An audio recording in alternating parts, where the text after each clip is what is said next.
It's an island foodscape takeover. If anybody asks, we call it permaculture. Planting seeds, we secure our family's future. What you give is what you get from the roots and up. What you give is what you get from the roots and up. What you give is what you get from the roots and up. Yeah.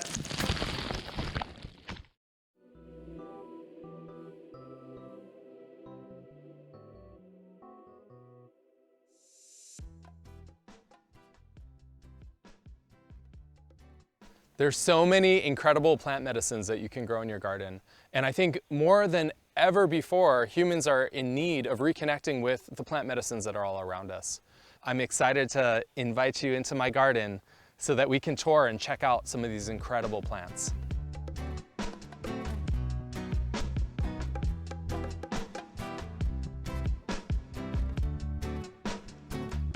Here we have a very useful plant that we like to grow, and we use it as a border on the edge of our fields because it does help prevent grasses from growing into the garden.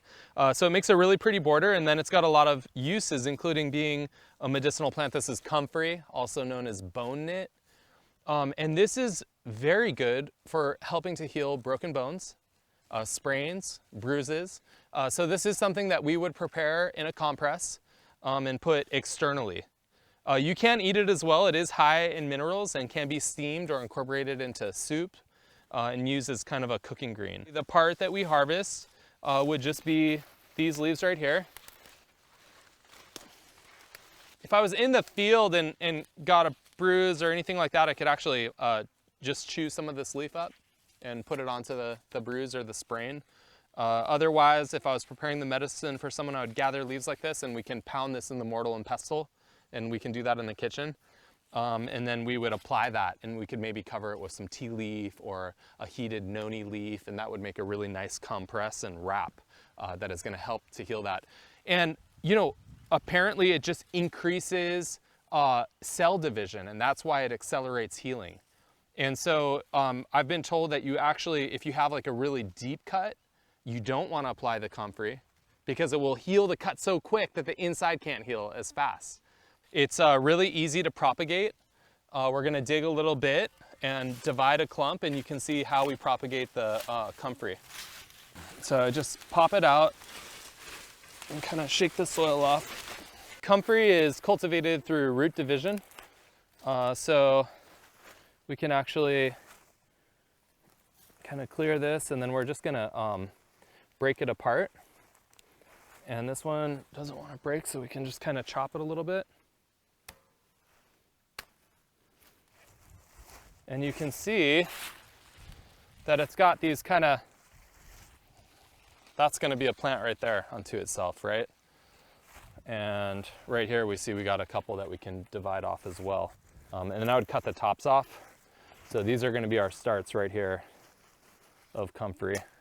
So those are our comfrey starts. All we got to do is just dig those in to the edge of our garden. I would probably plant these about, 4 inches deep. Make sure they have lots of water. They'll leaf out, and it could take easy as 6 months for them to really be well established and kind of vigorous. Me as a football player, I love to use comfrey. So what I would do with this, I'll grab a piece, then I'll squash it up and then mix it into like a fine little consistency, and then apply it to my soreness, like bruises or sore bones. Apply it to the area, and then by maybe an hour, my body will feel a lot better. Here we are with olena. This is turmeric, one of my favorite medicinal plants. This is, many herbalists say if you had no other herb in the entire world, that turmeric would be the one herb that you would want to have. This really is considered a cure-all for many ailments, and definitely one of those medicines that is going to, if you take it on a regular basis, likely to improve your health and well-being. And the great thing about turmeric is that it's a delicious spice that can be incorporated into your diet in a wide range of possibilities. We like to use the powder in stir fries. We use the fresh root in soup. We like to juice it and take a turmeric juice. We like to make a tea out of it that we sweeten with honey. So there's all these delicious ways that you can consume olena. It was actually a Hawaiian medicine man that got us started growing turmeric. And we developed a beautiful relationship with him over the years, and he actually hanai'd us. And he had been practicing la'au, which is Hawaiian medicine, for many years here on Big Island in Kohala.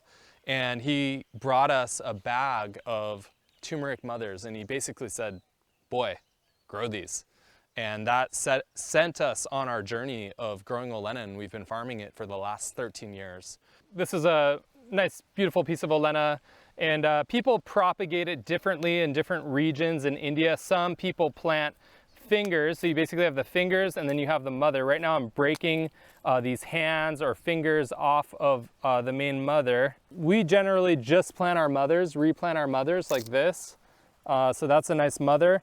But if you didn't have mothers, you could also plant fingers like this, or any one of these sections would grow into a nice new olena clump. So this is a super easy root division, and this is a crucial medicine that we highly recommend everybody grows in their backyard.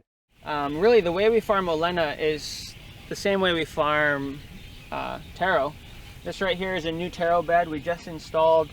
We mulch it super heavy with organic matter, with mulch, and with grass clippings. And that's what you can see here.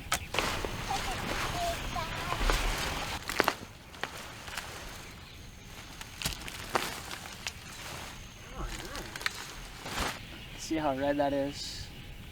So the dark orange reddish color is indicative to the curcumin content. What olena has means for us is it's about spiritual cleansing. It's about a balance, between the physical and the mental and the spiritual state. We use it so much to cleanse ourselves. I mean, we'll sprinkle you with salt water and olena, and then it's something that you can eat and digest as a medicine. And it is related to kanaloa as well, because of its ability to regenerate itself. So these plants that can regenerate themselves, like the Micah, like the olena, they all come from kanaloa, the kinola of kanaloa, because he is that God of regeneration. He is that God of endless potentials, This is a medicinal plant that I'm super fond of. It's from the Amazon. It is related to yerba mate. You probably have heard of yerba mate, but this is guayusa. It's in the same family, in the holly family. And down in the Amazon, the village women say that this cures laziness. The reason I like this plant is because it's an easy on-farm tea that I can harvest and I can boil, and I find it to be more enjoyable than, say, coffee. Yes, it does have some caffeine in it. It also has theobromine, the same compound that cacao has in it, but it's less jittery, kind of a background energy, gives you energy throughout the day. And I do like this for increasing work productivity. And so we're gonna make a couple quick air layers. We're gonna come in here basically, and I can see one air layer there and another on this side. So we're just gonna trim the bark off at about an inch of bark we're gonna remove from the tree. And you can see this one peels easily. That's so nice. Just peels right off. Now I'm putting some moistened sphagnum moss into this foil, and this is gonna hold the moss around the air layer. So now I'm gonna wrap this moss, get my little burrito going, and then I'm gonna do a nice little twist to tighten it, seal it, and push that in.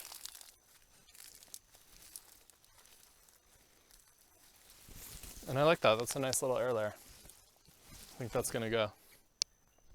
This is another plant that I'm very fond of. This is the ASHWAGANDHA, or Indian ginseng. This is probably considered the top Ayurvedic medicine for health and well-being. It is considered an adaptogen. The word ashwagandha translates to strong as a horse, or smell of the horse. Basically, this plant medicine is said to strengthen bones, tissues, muscles. It's said to help you overcome disease. It's extremely good against fatigue and anxiety. It is a herb that needs to be taken on a regular basis, and the effects build over time. So this plant, to utilize it, we harvest the root. That root we turn into a tincture or a decoction. And it's very easy to cultivate. This is related in the Solanaceae family, tomato family, and you can see it kind of looks like a poha berry. or a small tomatillo. So we just simply save the seeds on this and propagate these seeds, and that's how we start our new ashwagandha plants. Kind of orange, red seeds right here, those are filled. And the berries are medicinal, so you can snack on them as well. Kind of bitter, but you know, got the good medicine flavor in them. So it's primarily the root that we utilize for the ashwagandha. Again, this is kind of a smaller specimen, but I'm just gonna get the shovel nice and deep underneath the plant. I'm gonna shake that out a little bit, and I'm gonna try to follow those roots. Of course, I cut some when I dug it, but some of these longer roots we can try to follow and get underneath. And you can see they can kind of go a long way. Oop, that's okay. Wow, look at that. Oh, so I try to just get as much of that as I can. Ooh, and it's got such a strong smell. It's really invigorating. And I think that's that smell that they say is the smell of a horse. You know, it's kind of got a really earthy, kind of grassy smell. This is another medicinal plant that I'm very fond of. We grow it as a ground cover in our food forests. It actually grows itself, so it is a weed here in Hawaii. But once we find it, we care for it and get the patches to expand out by weeding them and adding wood chips and basically mulching them. This will help your GOTU KOLA patch expand.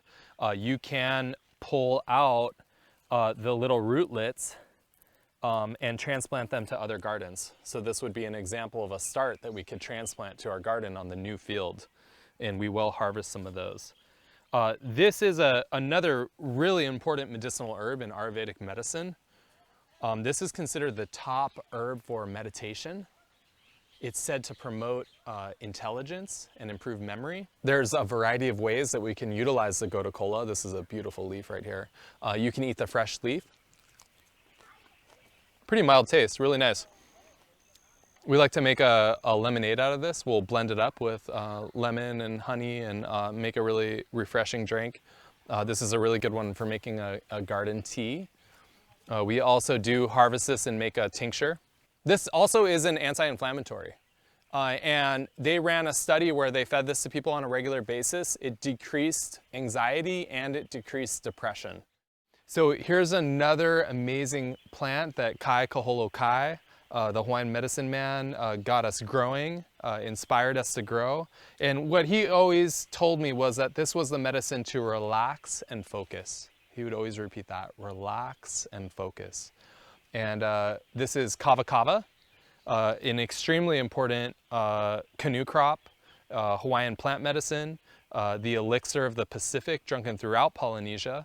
It is anti-anxiety, very good against insomnia. It's a muscle relaxant, so it's really good for muscle pain. You can use it externally for that. It's, you know, used traditionally in ceremony and here in Hawaii and considered one of the most sacred and revered plants.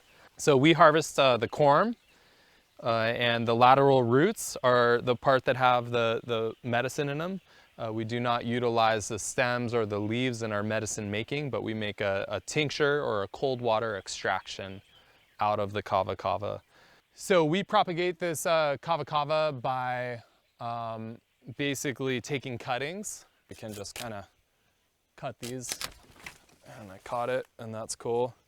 And then, so each one of these nodes we're going to be able to propagate and turn into a new ava plant. Because it was the sacred drink of the gods. It was not something that humans, us mere commoners, could drink, yeah?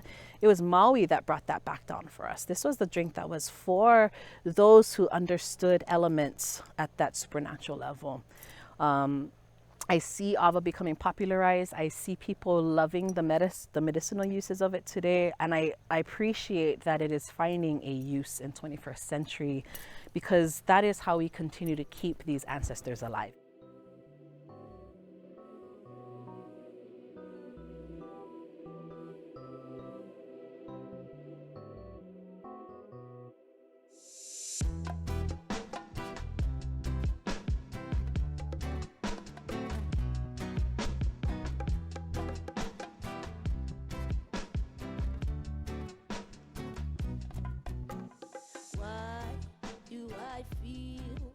gun.